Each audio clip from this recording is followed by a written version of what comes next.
It's time now for some political analysis. Ben Domenech is the founder and publisher of The Federalist. Kelsey Snell covers Congress for NPR. Ed Wong is a diplomatic and international correspondent for The New York Times. And Margaret Talev is senior White House correspondent at Bloomberg News. Kelsey, are you canceling your Christmas plans? I am not canceling them just yet.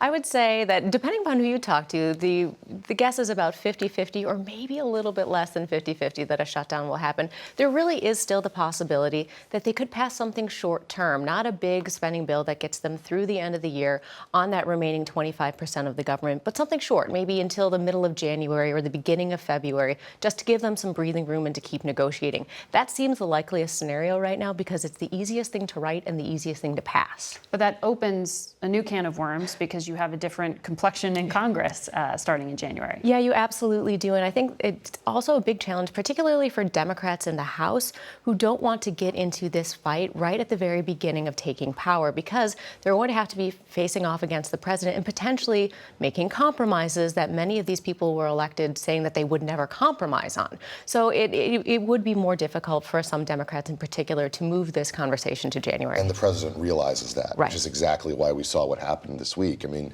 the president, we have to keep in mind that his role within this kind of shutdown potential battle is going to be different than other Republicans. When Chuck Schumer and Nancy Pelosi showed up at the White House and said the word shutdown as if it was this magical incantation that would make the president back off, he clearly leaned into it instead. And I think that factors into his calculation. Now, he may be alone in that calculus. One of the factors that I think we have to keep in mind here is that Mick Mulvaney, the incoming chief of staff, may have some strong opinions about the shutdown. We don't know potentially what those are, and that could factor into the way the White House plays this. What you're hearing from Republicans, though, and you also heard some description from Senator Barrasso, is that this isn't a whole-scale shutdown. this is shutdown light. It's not that big of a deal. Is it, Margaret? Yeah, but shutdown light happens to affect border agents and TSA agents at a time of the year when both of those issues, one for travel reasons and the other for political and policy reasons, are very much on everyone's mind.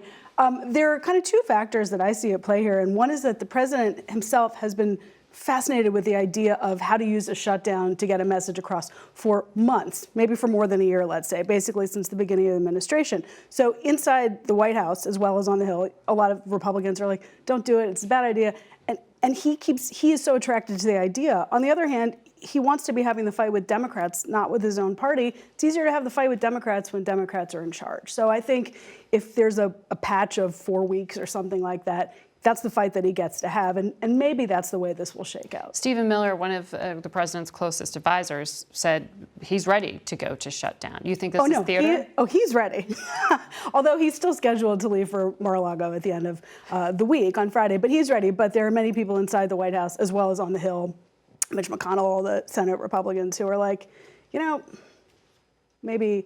And so there have been ongoing conversations between the White House Ledge team and those Republican leadership teams in the House for now and in the Senate about how to stave it off under what conditions. But that ultimate conversation that the president wants to have about immigration reform, DACA, and wall funding, the place where some kind of a compromise could be possible, is probably not really possible until next year, if at all.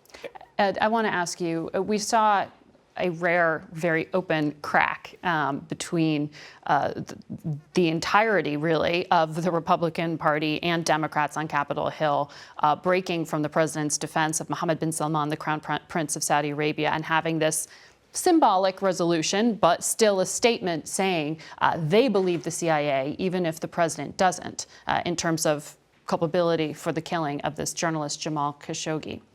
Is this just symbolic? Does this indicate some sort of shift at all with the party?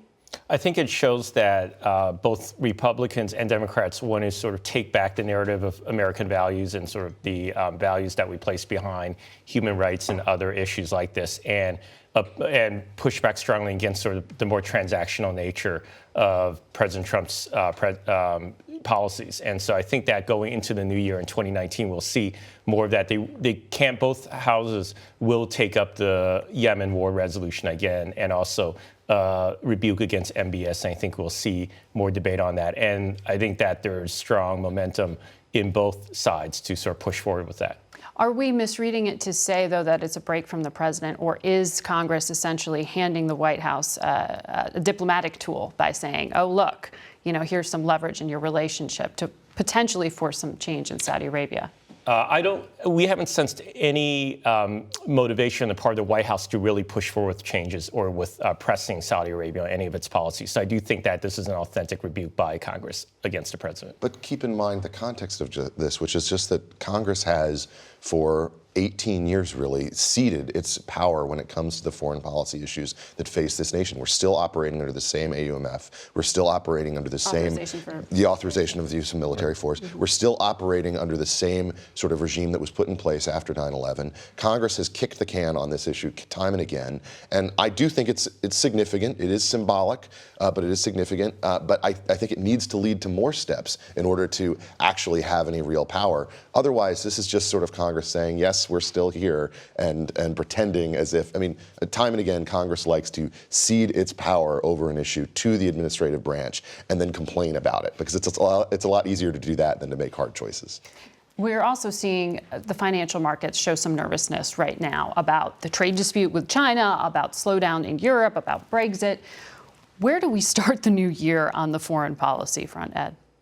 I think that the trade war with China is the main sort of question that looms over all this. And they have that sort of 90-day grace period in which the president said he wouldn't raise tariffs. And in theory, they're supposed to negotiate during that period. But I've heard that within the White House, people like Peter Navarro are still very much entrenched in their view, and that they're hoping to ride out the 90 days and keep the tariffs on. So I think that will lead to more unsteady movement in the markets. And also, I think the shutdown that we talked about earlier will also shake up the markets. And I think that the Republicans have to be thinking about that.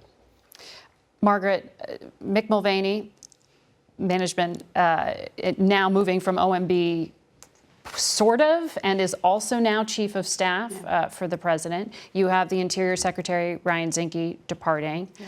Who is next, or is the president done shaking up his team? I don't think that shakeup is done. In fact, it was only a week ago when the world thought that Nick Ayers would be the president's next chief of staff. But if he had come in under that arrangement they were discussing, it also would have been an interim arrangement. The president wasn't comfortable with that a week ago.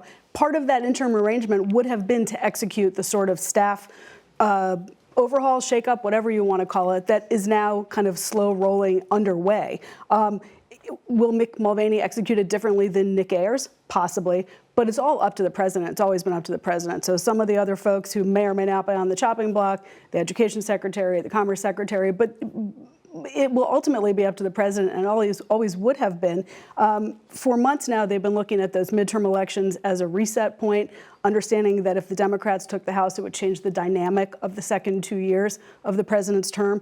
And now the president is trying to go into this new era in as strong a position as possible. So folks who have baggage, political weakness that could drag him down, he wants to be able to transition them out. In some of these places, including Interior, the number two in command would be able to step into that job without some of that political baggage. So yes, I do think that they're looking right now in the next few months at how many other positions they can turn over and who could step in. But Kelsey, the president's going to need Congress to confirm them. Yeah, and that is something that I've talked to many senators about, their concerns about backlogging and the number of people who need to be confirmed. You have to remember, they still need to nominate and approve an attorney general. But the thing that I think is interesting about the White House strategy here is they are looking forward to Democrats in the House planning a number of investigations. And I've heard Democrats say that they don't think that just getting rid of the head of an agency is going to forestall those investigations. If it's the White House intent to avoid that, this may not be the strategy that actually gets the outcome that they're hoping for. Prepare yourself for 2019.